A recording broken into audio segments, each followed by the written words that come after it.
Salut à tous, j'espère que vous allez tous très bien. Bon, j'ai un plaid sur moi parce qu'il fait trop froid et je sais pas pourquoi je me suis mis en tête que j'allais pas allumer le chauffage cet hiver pour m'entraîner à résister au froid. Je m'entraîne pas du tout à résister au froid vu que je suis obligé de mettre 10 000 couches sur moi étant donné qu'il fait moins 1000 degrés. Bref, je, je me suis rendu compte d'une chose en fait hier, c'est que j'ai souvent mis,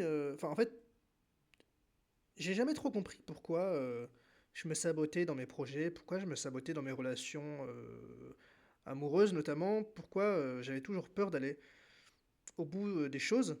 Et j'avais un peu pris ça comme acquis, j'essayais de creuser en moi pour savoir d'où ça venait, mais j'avais jamais mis le mot dessus.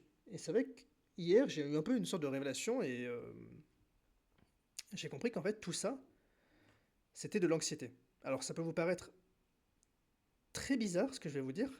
Mais bon, en fait, quand j'étais adolescent, j'étais un garçon très, très anxieux. Et en fait, au fur et à mesure que j'ai grandi, j'ai un peu oublié que je l'étais. C'est-à-dire que c'est quelque chose qu'on m'a tellement peu rappelé ou qu'on m'a tellement peu attribué dans ma vie et que même je laissais tellement peu transparaître que je n'ai oublié que c'était un trait de ma personnalité. Et pourquoi ça a été important pour moi de mettre un mot dessus récemment? C'est parce que l'anxiété, grosso modo, c'est quand même assez différent de un instinct de survie ou une manifestation du subconscient ou de l'inconscient. Grosso modo, l'anxiété, moi, je la vois juste comme quelque chose qui vous veut du mal. Et lorsque vous savez que ce qui vous empêche d'avancer dans la vie, c'est de l'anxiété, bah, ça devient plus simple parce que vous avez juste à faire ce que l'inverse de ce que votre anxiété vous dit de faire. Ou en tout cas, vous dit de ne pas faire plutôt. Parce que généralement, il s'agit plutôt de ne pas faire quelque chose. Moi, cette anxiété, comment elle se manifestait?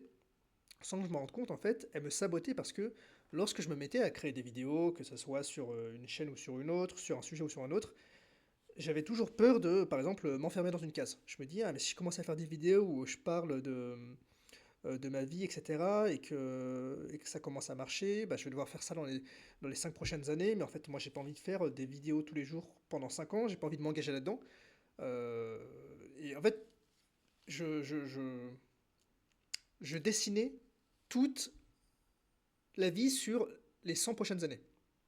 Comme si j'avais un don d'omniscience et que je savais ce qui allait se passer dans les 100 prochaines années. Et c'est pour ça qu'il y a des mecs dont je fais partie, mais qui ont ce qu'on appelle des commitment issues, des difficultés à s'engager dans une relation, dans un projet, parce que en fait, leur anxiété leur fait trop voir à long terme.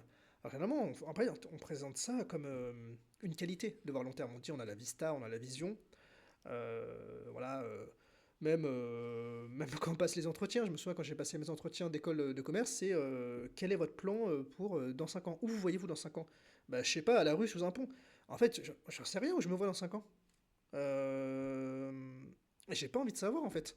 Il faut arrêter de croire qu'il faut avoir un plan pour tout et de savoir comment exactement est-ce que notre vie va se dérouler et où on sera dans 5 ans, ce qu'on fera, à qui on sera, est-ce qu'on se torchera le cul par l'avant ou par l'arrière. Putain, je sais même pas ce que je vais manger ce midi. Mais bon, il est 15 heures en plus, là, faudrait peut-être que j'aille manger.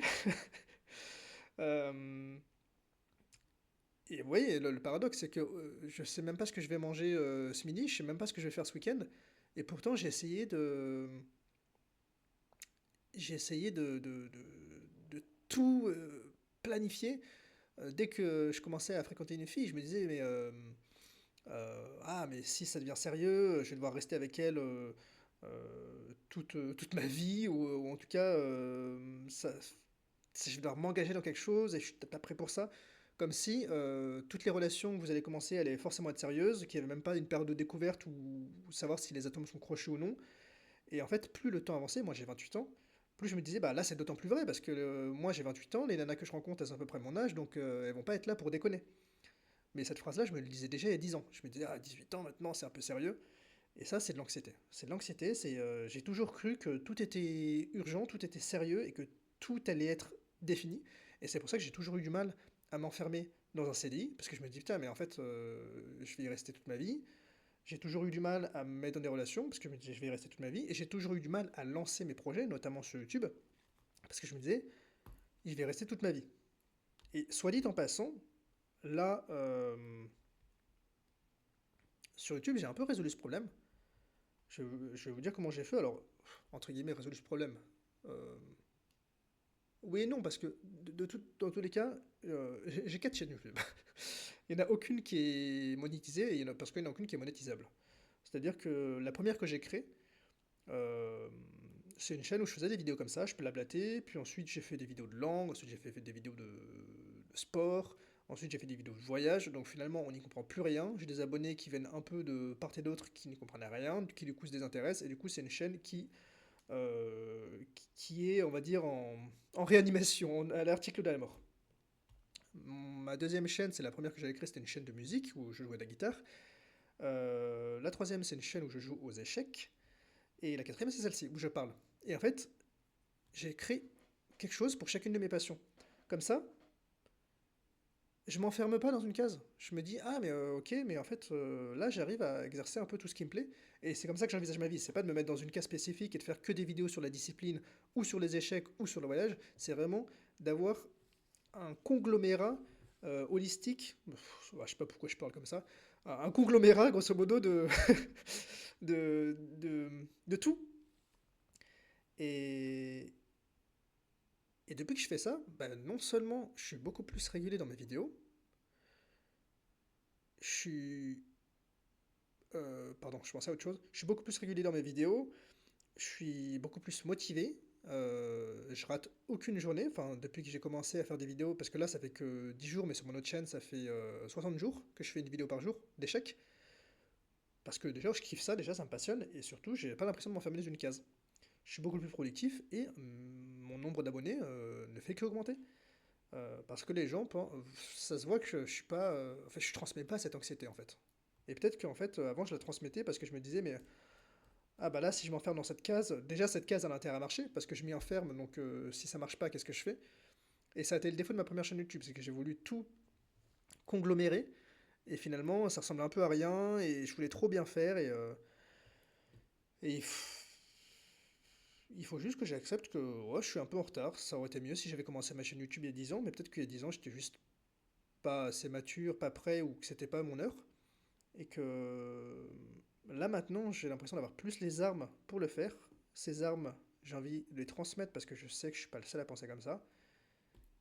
Et on verra bien où ça mène. Je m'enferme pas dans une case. Je me fais plaisir parce que ça me fait plaisir de parler comme ça. C'est dans ma nature.